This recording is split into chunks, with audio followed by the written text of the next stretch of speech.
Hi, Victoria.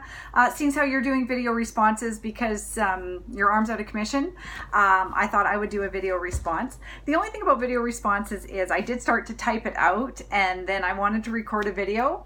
But here, let me read you what I was about to type out. I feel the same way as a reader, as the publishing house. After going through all the trouble of learning the world, I want to spend as much time there as possible. I haven't read George R.R. Martin. Last week I called it the Song of Fire and Ice, like Robert Frost, but I guess it's the Song of Ice and Fire. And I haven't read it, but I mean, season 8 started Sunday. I rewatched season 7 before season 8.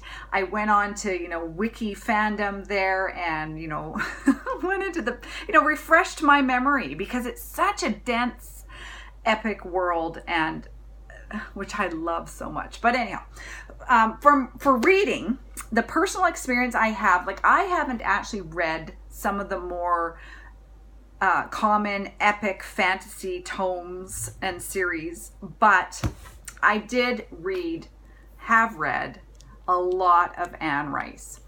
And even though her world of vampires is set in our world somewhat,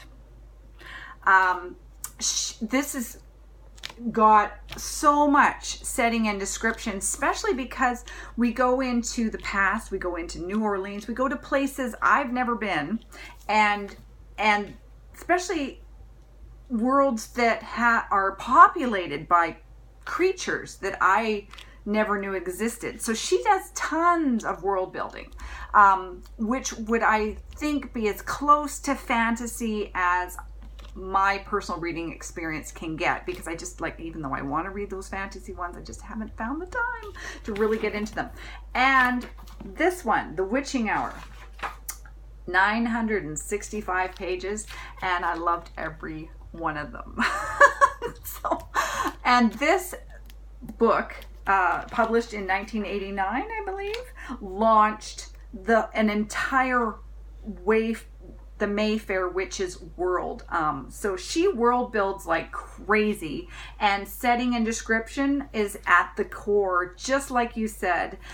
Even though this, I guess it's considered fantasy, but it's not the type of fantasy like Game of Thrones per se, and it's certainly not the type of fantasy like Robert Jordan or Anne McCaffrey, and yeah, because it's set on Earth in theory, so it's not the same kind of world building in some fantasy, but it's certainly setting and description at its core. And she builds such an elaborate world populated by everything that we don't know is here, that yeah, this is epic and a really great example.